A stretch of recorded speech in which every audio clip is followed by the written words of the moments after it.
This is March, and this is a friendly reminder. We are only 10 days away from Selection Sunday, one of the greatest days of the year.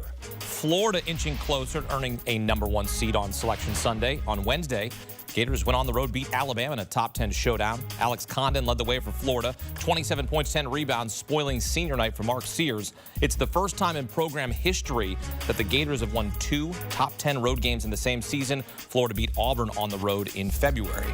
So with Florida's win and Tennessee's loss to Ole Miss, the Gators move up to the 1 line. That's according to CBS Sports bracketologist Jerry Palm, as we take a look at his projected 1 and 2 seeds. Duke and Houston, the other 1 seeds. On the 2 line, it's Alabama, Tennessee, Wisconsin, and Michigan State. Time now to play some bracketology, fact or fiction, here with Jerry Palm, the aforementioned, and CBS Sports senior writer Matt Norlander along as well. It's more likely that the SEC lands 3 #1 seeds than just 1, Jerry. Fact or fiction? Well, that's fact. I mean, you think about it, there are 7 teams competing for the top line. Only 3 of those are outside of the SEC. So it's going to take a bit of chaos to have the SEC with only 1 top seed. Now, it could happen. You know, Michigan State is in play for this. They almost have to be perfect the rest of the way. They're the only team out there that could get the number of quad 1 wins to compete with the SEC teams. They already have 10. That's actually the 2nd most in college basketball behind Auburn at the moment. So it could happen that they only end up with 1, but I think it's much more likely 3. Okay, we've got a disagreement right off the bat, which I like. I say this is fiction, but although this is a binary choice, I find it to be slightly more likely to be fiction than to be fact, and that's because I think Alabama has nearly played its way out of the 1 seed conversation, so remove them. It's not that Alabama couldn't, just probably would need to run the table at this point. And if you look at what Alabama's record is against the top 6 teams in the SEC right now, I think it's 1-5. Don't see that as likely. So the SEC now needs to thread the needle. Auburn, lock, we got it. Can Tennessee and Florida both do it? Is it really more likely that both of those teams get it than just Auburn? Consider that Duke and Houston are currently sitting on Palm's 1 line, and I don't put Michigan State outside the conversation, and I don't put another team outside of the conversation, but we'll get to that in just a minute. Yeah, I want to follow up here because the scenario, perhaps, I just want to play sort of the situation and set it up. Let's say Auburn gets bounced early in the SEC tournament. They're already a lock for a #1 seed with their quad 1 record.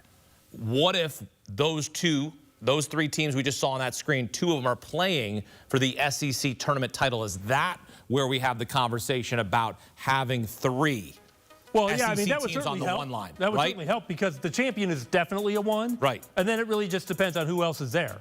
But yeah, the runner-up could certainly be a 1 in that situation as well. So yeah, it's that's probably the best case scenario for getting 3, but it's not really the only scenario for getting 3.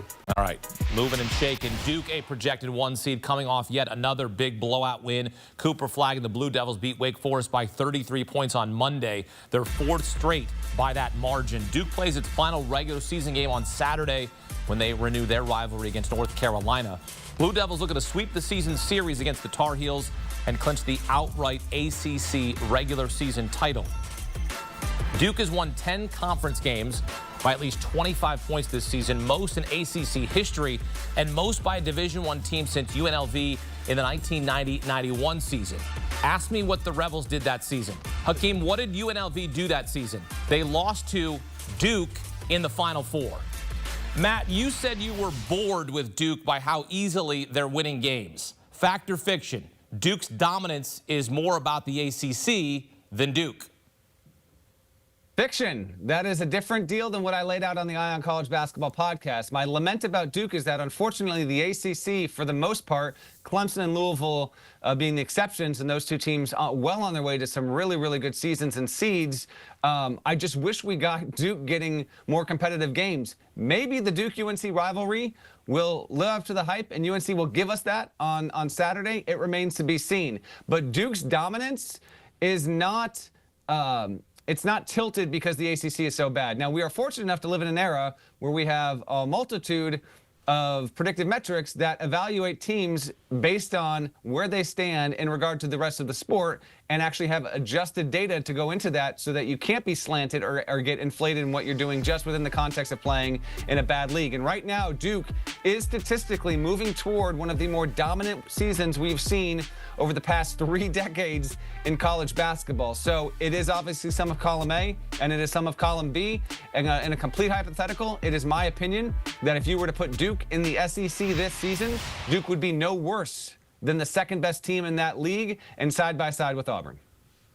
Yeah, I agree. This is fiction. I mean, Duke they're not just killing the ACC. I mean, Duke is picked up some really big wins. They annihilated Illinois. They beat Arizona. They beat Auburn. So, this is a team that has shown outside the league that this is a very good team. And I just think, the ACC is bad, outside of the 3 teams that Matt mentioned.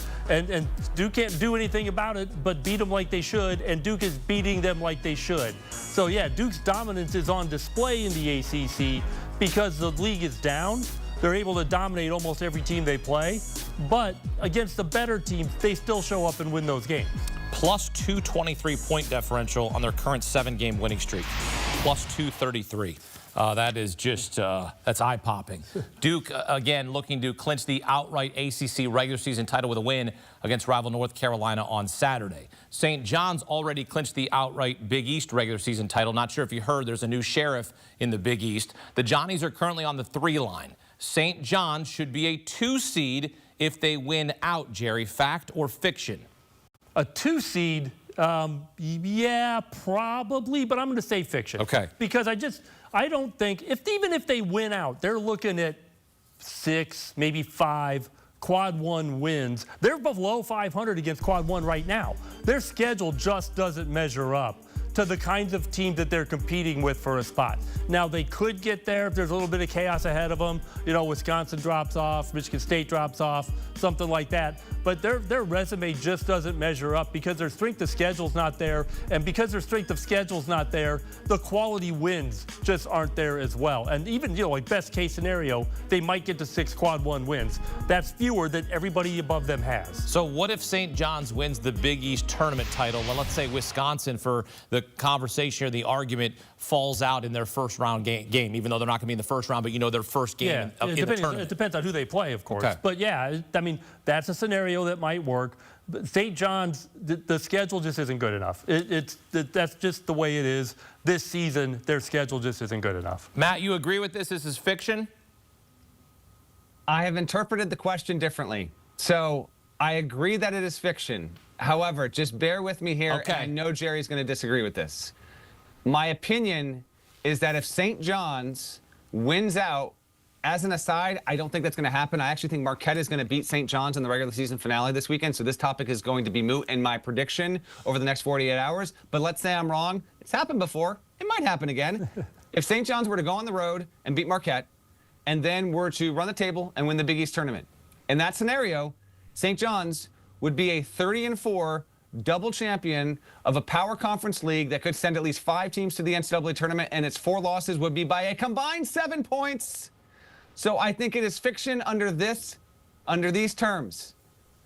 In my opinion, the NCAA Tournament Selection Committee needs to not look at quad 1 marks and have that guide the day, because in that scenario, I'm highly, highly, highly confident that St. John's in resume-based metrics would be somewhere around the 4, 5, at worst 6 range, and it should be in discussion. I'm not saying it would happen. I'm saying it should be talked about. If St. John's does not lose again and is 30-4 and has 4 L's by 7 points combined, it should be discussed as a potential number 1 seed. It will not happen, but that is my opinion. A 1 seed? I thought we were talking about 2. If you go 30-4 and double sweep a major conference and only have 4, and the teams you lose to, 3 of the 4 are going to the tournament, and they were all close losses, yes, I think you should be discussed to be a number 1 seed. I'm not saying they would get it. I'm not saying that they should beat out the likes of a Tennessee or Florida if it's there, but yes, I think that they should be discussed. And if the resume metrics, Jerry, have St. John's sitting at 4th in strength of record or 6th in wins above bubble, I think they will at least be induced into that conversation. I don't think it will happen. What do you have as your response? I know you want to poke some holes in that, in that response. No, the thing that surprised me, is that you asked me if I thought they could be a 2. Yes, and I did was ask saying you that. that I think they'll have a hard time being a 2. So No, that's yeah, a lot. no, I'll say this on HQ right now. If St. John's is 30-4, there is no chance whatsoever they will be a 3 seed. They will be a 2. That is a guarantee. At least. Yeah, I think we can all agree that if they win the Big East, that's certainly the conversation to be a 2 seed. I mean, look, how many teams did the Big East have last season, Matt? 3. If you're telling me they're going to get 5 in this season and they had to go through those teams in the Big East tournament, that would warrant a 2 seed, Jerry. But this Big East is going to get more teams in the bracket, but you're going to see a couple of them in the middle of the bracket. So Sure. St. John's and Marquette will be, top 25 territory. Nobody else is getting anywhere near that. One of the most popular phrases this time of the month, bid thief. A team not projected to make the NCAA tournament but wins its conference tournament. Jerry, here we go. Fact or fiction, will there be a bid thief from a major, non-major conference? Fact or fiction, bid thief from a non-major conference? I'm going to say fiction, and I'm going to define that as teams that are not already getting multiple teams in the field. So those conferences. If you look at the best of those teams, VCU, top 30 net, their best win, Dayton. The only quad 1 team they played, New Mexico, or the only team in the bracket that they played. New Mexico beat them. They have a quad 4 loss to Seton Hall. They've got a strength of schedule in the 70s, and we're talking about adding another loss for them to be an at-large team. The next 2 are UC San Diego, which is in the mid-30s of the net, and then Drake, which is around 60 in the net. Again, these are teams with strength of schedules in the 200s. All of Drake's losses are quad 3. They each have a win over a team that's probably going to be in the field. UC San Diego beat Utah State. I've drawn a blank on who Drake beat, but that's not enough to overcome that kind of strength of schedule. Now, remember, we're adding a loss to these teams for them to be at-large teams. I just don't see how any of them make it. That's a very, very important data point that Palm just pointed out. Keep that in mind over the next 10 days here. The teams that would be potential bubble teams in the field, they're adding a loss as a data point. That being said, this is fact. It's March. It's going to happen. I can see Colorado State coming in and winning the Mountain West tournament and then being a bid thief. I could see San Francisco in the WCC knocking off Gonzaga and/or St. Mary's and becoming a bid thief. One really tangible opportunity is Bradley. If Drake doesn't lose until the Missouri final and loses a close game to Bradley, I'm open to discussing whether or not Drake should have the bona fides to get in as a 4-loss team. Wouldn't stun me. I don't know where it's going to come from. I'm predicting right now there's going to be at least one bid thief that comes from a non-major conference. Regardless, I can't wait to see who it is and how it develops. Yeah, and so I was defining major conference as a team that's not already getting multiple bids. So I could see it happen in the Mountain West or the West Coast as well, a bid thief in one of those leagues, but they might also be stealing the bid from their own league. Drake 27-3, by the way, their last loss to Bradley. So keep all that in mind as we get closer and closer to Selection Sunday. Jerry, Palm, Matt Norlander delivering straight facts on fact or fiction. Coming up next Sunday, one of the greatest days of the year, Selection Sunday. The brackets will be unveiled beginning 6 Eastern on CBS. You can also watch the show streaming live on Paramount+. Then come back to CBS Sports HQ. We'll help you fill out your bracket. Let the madness begin.